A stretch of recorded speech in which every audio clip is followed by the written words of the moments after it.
కలియుగ దైవం శ్రీ వెంకటేశ్వర స్వామి ప్రసాదాల్లో గొడ్డు కొవ్వుని కలిపారంటూ హిందువులు ఆందోళన చెందుతున్నారు. అయితే ఈ యొక్క అంశంపై మాట్లాడేందుకు మనతో ఆంజనేయ రెడ్డి గారు మనతో ఉన్నారు. ఆయనతో మాట్లాడదాం. సార్ చెప్పండి, అసలు ఏంటి ఈ యొక్క ప్రసాదం?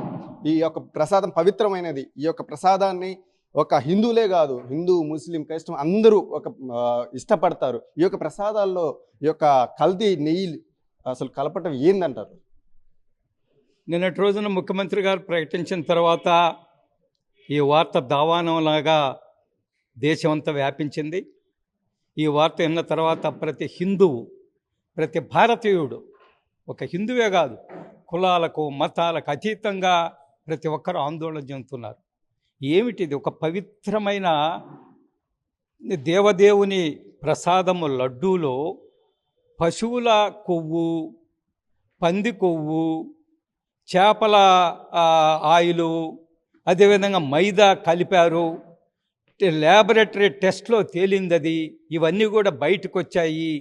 అఫీషియల్గా ప్రకటన వచ్చిన తర్వాత దేశవ్యాప్తంగా ఉండే ప్రజలందరూ కూడా, ప్రపంచవ్యాప్తంగా ఉండే హిందువులందరూ కూడా చాలా ఆందోళన, షాక్ తిన్నారు. నిజంగా కూడా షాక్కు గురయ్యారు. ఏం జరిగింది గత 5 సంవత్సరాలు టీటీడీలో? ఇంత దుర్మార్గం, ఇంతకంటే పాపము, ఇంతకంటే అక్రమము, ఇంతకంటే అన్యాయము, ఇంతకంటే దుర్మార్గము లేదనేది ప్రతి ఒక్కరూ భావిస్తున్నారు. దీని వెనక ఎవరున్నారు? ఏమాత్రము టీటీడీ పట్ల భక్తి లేని వ్యక్తులు, విశ్వాసం లేని వ్యక్తులు ఇన్ని రోజులు అక్కడ ఏ విధంగా కొనసాగారనేది ప్రజలు ఆశ్చర్యపడుతున్నారు. దీనికి పూర్తిగా చైర్మన్గా ఉన్న వైవి సుబ్బారెడ్డి, ఈవోగా ఉన్న ధర్మారెడ్డి గారు బాధ్యత వహించాలా. వారి హయాంలోనే ఈ దుర్మార్గం జరిగింది. ఈరోజు ప్రశ్నలకు సమాధానం చెప్పాలా. మీరు నంది నుంచి వస్తున్న నెయ్యిని ఎందుకు ఆపేశారు? ఆ టెండర్ని ఎందుకు క్యాన్సిల్ చేశారు? రివర్స్ టెండర్ పేరుతోటి మీ ఇష్టం వచ్చిన వ్యక్తులకి ఎందుకు ఇచ్చి నెయ్యిని తీసుకున్నారు? సబ్స్టాండర్డ్ నెయ్యి, క్వాలిటీ లేని వెయ్యి, ఈ టెస్ట్లో ఈ విధమైన దుర్మార్గం జరిగిందని తేలిన నెయ్యిని ఎందుకు తీసుకున్నారు? వీటికి వైవి సుబ్బారెడ్డి గారు, ధర్మారెడ్డి గారు సమాధానం చెప్పాలా. వాళ్ళు సమాధానం చెప్పాలంటే వాళ్ళు ఇద్దరిని అరెస్ట్ చేసి ప్రశ్నించాలా, ఎఫ్ఐఆర్ నమోదు చేయాలా. అప్పుడు మాత్రం నిజానిజాలు బయటకు వస్తాయి. ఇది ప్రతి ఒక్కరికి చాలా ఆందోళనగా ఉంది. ఇంత దుర్మార్గం ఎందుకు జరిగిందని ప్రశ్నిస్తున్నారు. దోషులను చట్టం ముందు నిలబెట్టాలా, చట్టాన్ని ఎదుర్కోవాలా, చట్ట ప్రకారం వాళ్ళు శిక్షించబడాలి. సార్, వైవి సుబ్బారెడ్డి గారు ఏం చెప్తున్నారంటే, నేను తప్పు చేయలేదు, నేను ప్రమాణం చేస్తాను, మీరు కూడా ప్రమాణం చేసి చెప్పండి నేను తప్పు చేశానని చెప్పేసి కూడా నిన్న ప్రెస్ మీట్లో చెప్పడం జరిగింది. ఎవరూ ప్రజలు నమ్మడం లేదు. నంది నుంచి వచ్చే నెయ్యిని ఎందుకు ఆపారు? అదేమన్నా నేను సమాధానం చెప్పాడు? ఆయన చెప్పారా? లేదు కదా. ఆయన ఇష్టం వచ్చిన వ్యక్తులకి ఎందుకు టెండర్లు ఇచ్చాడు? దానికి సమాధానం చెప్పాడా? ముందు వాటికి సమాధానం చెప్పనండి. ఫలాని కారణం వల్ల కర్ణాటక ప్రభుత్వం నుంచి వచ్చే నెయ్యిని మేము ఆపామని చెప్పమనండి. ఎందుకు ఆపాడు? కమిషన్లు అక్కడ రావు కాబట్టి. ఎందుకు మిగతా వాళ్ళ దగ్గర నుంచి 5-6 మంది దగ్గర నుంచి టెండర్లు పిలిచి రివర్స్ టెండర్ తీసుకున్నాడు? ఇక్కడ కమిషన్లు వస్తాయి కాబట్టి. లక్షల కేజీల నెయ్యి అవసరం వస్తుంది కదా ప్రతి సంవత్సరం. దాంట్లో ఎన్ని కోట్ల రూపాయల కమిషన్ వచ్చింది? కమిషన్ కక్కుర్తిబడి, డబ్బుకు కక్కుర్తిబడి చేసిన నీచమైన దానికి ఆంధ్రప్రదేశ్లో గత 2 రోజుల నుంచి వస్తున్న వార్తలు చూసినప్పుడు ప్రపంచవ్యాప్తంగా ఉండే దేవదేవుని భక్తులు అత్యంత ఆందోళనకు గురయ్యారు. తిరుమల తిరుపతి స్వామివారి లడ్డూ ప్రసాదంలో జంతువుల కొవ్వు, చేప ఆయిలు, మైదా కలిపిన ఆనవాళ్ళు పరీక్షల్లో తేలిందని వార్తలు బయటకు వచ్చిన తర్వాత, వార్త బయటకు రావడమే కాదు, స్వయంగా ముఖ్యమంత్రి గారు ఎంతో ఆందోళనతో మాట్లాడారు. ఎటు పోతున్నాం మనం? దేవదేవుని లడ్డూ ప్రసాదములో, తిరుమల వెంకటేశ్వర స్వామి లడ్డూ ప్రసాదములో ఆ యొక్క ఆనవాళ్ళు, జంతువు కొవ్వు ఆనవాళ్ళు, చేప ఆయిలు, మైదా, పంది కొవ్వు ఆ ఆనవాళ్ళు పరీక్షల్లో వచ్చింది. శాస్త్రీయంగా జరిపిన పరీక్షల్లో వచ్చిందని తెలిసిన తర్వాత ముఖ్యమంత్రి గారు ఆ విషయం బయటపెట్టిన తర్వాత మొత్తం ప్రపంచం అంతా నివ్వురపోయింది. ప్రపంచవ్యాప్తంగా ఉండే దేవదేవుని భక్తులు చాలా ఆందోళనలో ఉన్నారు. బహుశా ప్రపంచంలో ఇంతకంటే పాపం ఇంకొకటి ఉందని నేను అనుకోవడం లేదు. గత 5 సంవత్సరాల్లో టీటీడీలో తిరుమల తిరుపతి దేవస్థానంలో జరిగిన అన్ని అక్రమాలకు ఇది పరాకాష్ట. ధనము దుర్వినియోగమైంది. కానీ ఇంత భయంకరంగా దేవదేవుని ప్రసాదములో ఈ యొక్క ఆనవాళ్ళు, కొవ్వు ఆనవాళ్ళు, జంతువులకు ఆనవాళ్ళు పరీక్షల్లో తేలిందని చెప్పిన తర్వాత ఇంతకంటే దుర్మార్గం ఇంకొకటి ఉండదు. కోట్లాది మంది హిందువుల మనోభావాలను భంగపరిచినట్టే, గాయపరిచినట్టే ఈరోజు దేవదేవుడికి శ్రీ వెంకటేశ్వర స్వామి వారికి మతాలకు అతీతంగా భక్తులు ఉన్నారు. ప్రపంచవ్యాప్తంగా భక్తులు వచ్చి దేవుణ్ణి దర్శించుకొని పోతారు, రిజిస్టర్లో సంతకం చేస్తారు. ఈ దేవదేవుడి పైన, ఈ వెంకటేశ్వర స్వామి పైన మాకు విశ్వాసం ఉందని, కోరిన కోరికలు తీర్చేవాడని. అటువంటి భగవంతుని ప్రసాదములో ఈ పరిస్థితులు మనకు కనిపిస్తున్నాయంటే ఇది ఎంత ఆందోళనకరమైన విషయమో, గత 5 సంవత్సరాలు ఎంత దుర్మార్గాలు జరిగాయో ఇది పరాకాష్ఠగా మనం భావించాల్సి వస్తుంది. దీనికి ఎవరు బాధ్యులు? బాబాయ్, అబ్బాయి. ఎవరు బాబాయ్? పివి సుబ్బారెడ్డి గారు. అబ్బాయి ఎవరు? మొన్నటి వరకు ఉన్న ముఖ్యమంత్రి జగన్మోహన్ రెడ్డి గారు. ఈ బాబాయి అబ్బాయిల కలయిక టీటీడీ యొక్క దేవస్థానం పవిత్రతను దిగజార్చింది, మంట కలిపింది. ఈరోజు అనేక ప్రశ్నలకు సమాధానం చెప్పాలి. పివి సుబ్బారెడ్డి గారు నిన్నటి రోజున వచ్చి ఆయన మీడియాతో మాట్లాడుతూ నేను ప్రమాణం చేస్తాను, నేను హిందువుని అన్నట్టుగా మాట్లాడారు. ఒకటే ప్రశ్న, మీరు టీటీడీ బోర్డు చైర్మన్ అయిన తర్వాత నంది సంస్థ నుంచి వస్తున్న నెయ్యిని మీరు ఎందుకు రద్దు చేశారు? ఆ టెండర్ని ఎందుకు క్యాన్సిల్ చేశారు?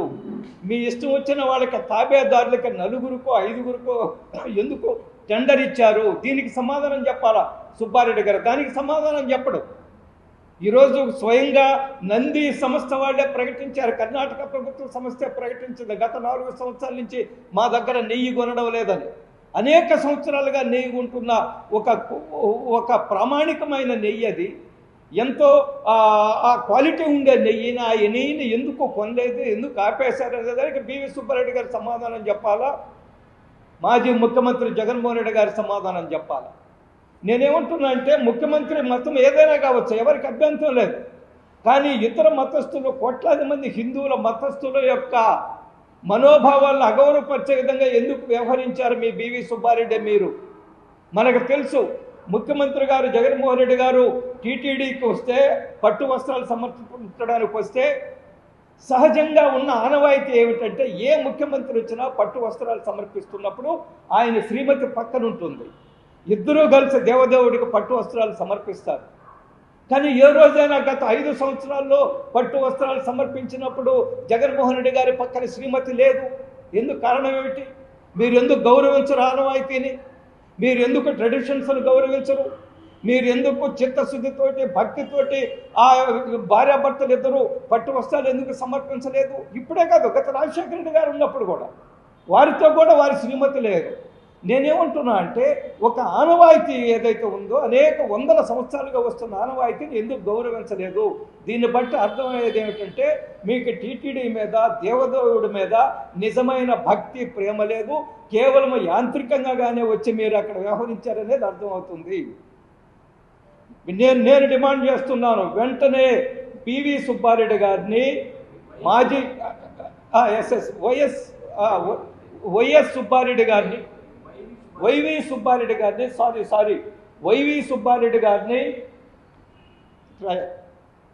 వైవి సుబ్బారెడ్డి గారిని మొన్నటి వరకు ఉన్న ధర్మారెడ్డి గారిని ఈవో, ఎగ్జిక్యూటివ్ ఆఫీసర్, నిబంధనలకు వ్యతిరేకంగా ఆయన ఈవోగా కొనసాగించారు.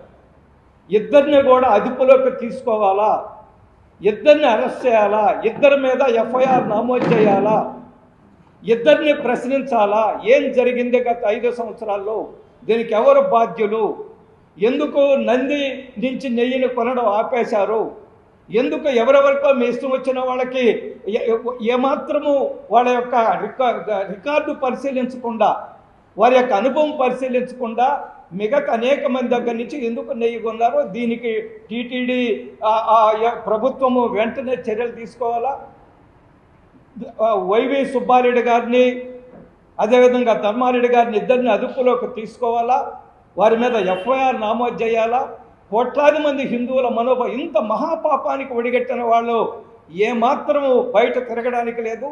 జవాబుదారీతనం ఉండాలా. వెంటనే ప్రభుత్వం చర్యలు తీసుకోవాలని ఈ సందర్భంగా నేను డిమాండ్ చేస్తున్నాను. స్వయంగా ముఖ్యమంత్రి ఆందోళన వ్యక్తం చేసిన తర్వాత ఇంకా ఏమాత్రం తాత్సారంగా ఉండకూడదు, ఏమాత్రము దీని యొక్క తీవ్రతను అర్థం చేసుకోకుండా ఉండకూడదని ఈ ప్రభుత్వాన్ని నేను డిమాండ్ చేస్తున్నాను. కరోనా సమయంలో ఎవరు అడిగేవాళ్ళు లేరని టీటీడీలో ఇష్టం వచ్చినట్టుగా వ్యవహరించారు అధికారులు, చైర్మను, బోర్డు మెంబర్సు. అడిగేవాళ్ళు ఎవరు? కరోనా సమయంలో కోరుకుంటున్నారు. వైసీపీ ఒక ప్రధాన ప్రతిపక్షంగా నిలబడాలి, బలమైన ప్రతిపక్షంగా నిలబడాలి. ప్రభుత్వం ఏదైనా తప్పులు చేస్తే నిలదీయాలా, ప్రశ్నించాలా. ప్రభుత్వాలు తప్పులు చేసే అవకాశాలు ఉంటాయి, కానీ ప్రధాన ప్రతిపక్షంగా వైసీపీ పార్టీ ఆ పరిస్థితి నాకైతే కనిపించడం లేదు. ఈరోజు అందరూ కూడా జైలుకి వెళ్తున్నారు, చాలామంది జైలుకి వెళ్తున్నారు. తొందరలో ఇంకా చాలామంది జైలుకి వెళ్తాడు. ఈ యొక్క ఇసుక కుంభకోణంలో, మట్టి కుంభకోణంలో, అదేవిధంగా మద్యం కుంభకోణంలో అనేక మంది జైలు బాట పట్టే అనేక విషయాలు బయటకు వచ్చిన తర్వాత, ఎఫ్ఐఆర్లు నమోదైన తర్వాత జత్వానీ విషయంలో కూడా చాలామంది జైలుకి వెళ్తారు. ఆమెను ఎవరైతే ఇబ్బంది పెట్టారో కాదంబరి జత్వానీ అని అవమానకరంగా ఎవరైతే వివరించారో వాళ్ళందరూ జైలుకి వెళ్తారు. మనం చూస్తుంటాం టెంపుల్ టూరిజం అని ఉంది దేశంలో. టెంపుల్ టూరిజం ఒకటి ఉంది. అంటే టూరిజంకి వెళ్ళే వాళ్ళు దేశంలో ఎక్కడెక్కడైతే టెంపుల్స్ ఉంటాయో, పెద్ద టెంపుల్స్, గొప్ప టెంపుల్స్ ఉంటాయో ఆ టెంపుల్స్కి టూరిజం పేరుతో వీళ్ళు అందరూ వస్తారు. ఈరోజు జగన్మోహన్ రెడ్డి గారి భవిష్యత్తులో నేను అంటున్నాను, జైల్ టూరిజం చేయాల్సి వస్తుంది. ఆయన చేసిన తప్పుడు పనులకైతే ఎవరైతే బాధ్యులు ఎవరైతే ఉన్నారో వాళ్ళందరూ కూడా జైలుకి వెళ్తారు. వాళ్ళందరినీ పలకరించడం కోసం మనకు తెలుసు, పోయినసారి నెల్లూరు వచ్చి ఆయన పిన్నెల్లి రామకృష్ణారెడ్డి అని ఆయన పలకరించిపోయారు. మొన్న నందిగం సురేష్ అని ఆయన్ని పోయి జైలుకి పోయి పలకరించారు. తొందరలో ఈ 3 ఐపీఎస్ ఆఫీసర్లు కూడా అరెస్ట్ చేస్తారు, వాళ్ళని కూడా పలకరించాలి. తర్వాత ఇసుక మాఫియాలో ఎవరైతే ఉన్నారో వాళ్ళని కూడా పలకరించాలి, జైలుకి వెళ్తారు. ఆ జేపీ కంపెనీలు, మిగతా అనేక కంపెనీలు. అదేవిధంగా మట్టి మాఫియాలో ఎవరైతే ఉన్నారో వాళ్ళందరూ జైలుకి వెళ్తారు. మద్యం మాఫియాలో ఎవరైతే ఉన్నారో వాళ్ళందరూ జైలుకి వెళ్తారు. వీళ్ళందరూ జైలుకి వెళితే జగన్మోహన్ రెడ్డి గారు ముందుండే ఏకైక కార్యక్రమము జైల్ టూరిజము. దేశంలో టెంపుల్ టూరిజం నడుస్తుంది, మన రాష్ట్రంలో జైల్ టూరిజం నడుస్తుంది. జగన్మోహన్ రెడ్డి గారు బెంగళూరుకి వెళ్ళడం, ఆంధ్రప్రదేశ్కి వచ్చి జైళ్లు సందర్శించడం, ఎవరెవరి తప్పుడు పనులు చేసిన వాళ్ళందరూ ఎవరెవరు జైల్లో ఉన్నారో వాళ్ళని పలకరించడం, వాళ్ళకి ధైర్యం చెప్పడం. భవిష్యత్తులో ఇదే కార్యక్రమం జగన్మోహన్ రెడ్డి గారికి ఉంది. ప్రజల సమస్యలు పట్టించుకునే అవకాశం లేదు, ప్రజల గురించి మాట్లాడే అవకాశం లేదు. చాలా అపరిపక్వ ఇమ్మెచ్యూర్గా మాట్లాడుతుంటారు మన ప్రతిపక్ష నాయకులు జగన్మోహన్ రెడ్డి గారు. ఇప్పటికైనా సమయం మించిపోలేదు. జగన్మోహన్ రెడ్డి గారు మీరు మారండి, మీ పార్టీని నిలబెట్టుకుంటే. ఈరోజు ఆ పార్టీ నుంచి వలసలు, నిన్నటి రోజున నెల్లూరు నగరం నుంచి కూడా 16 మంది కార్పొరేటర్లు వెళ్ళిపోయారు. ఇప్పటికున్న 54 మందిలో 44 మంది ఇప్పటికే తట్టాబుట్ట సర్దుకొని చేరిపోతున్నారు. మిగతా ఈ 11 మందిలో ఎమ్మెల్యేలు ఎంతమంది ఉంటారో మనకు తెలియదు. చాలామంది ఎమ్మెల్యేలు కనిపించడం లేదు కూడా ఈ మధ్య. మరి ఇప్పటికే మున్సిపల్ చైర్మన్లు, మేయర్లు అందరూ కూడా వలస బాట పడుతున్నారు. ఈ రాజకీయ పార్టీ వైసీపీ ఒక రాజకీయ పార్టీగా నిలబడగలుగుతుందనేది ఈరోజు ఆంధ్రప్రదేశ్ ప్రజల్లో ఒక పెద్ద అనుమానంగా ఉంది. ఖచ్చితంగా కూడా ఆ పార్టీ నిలబడే అవకాశాలు చాలా తక్కువగా ఉన్నాయి. ప్రజలు చాలా కోపంగా ఉన్నారు. ఈ వస్తున్న కొత్త కొత్త కుంభకోణాలు విషయాలు బయటకు వచ్చేటప్పటికి ఇంకా రోజు రోజుకి ఈ పార్టీ మీద, వైసీపీ మీద చాలా ప్రజలు తీవ్రంగా ఉన్నారు. జగన్మోహన్ రెడ్డి గారు అపరిపక్వతకి, ఇమ్మెచ్యూరిటీ స్టేట్మెంట్స్కి ప్రజల మధ్య నవ్వులు పాలవుతున్నాడు ఆయన. ప్రజలు నవ్వుకుంటున్నారు. జగన్మోహన్ రెడ్డి గారు మారాలని నేను కోరుకుంటున్నాను. మారు మనసు పొందాలని జగన్మోహన్ రెడ్డి గారు నేను కోరుకుంటున్నాను.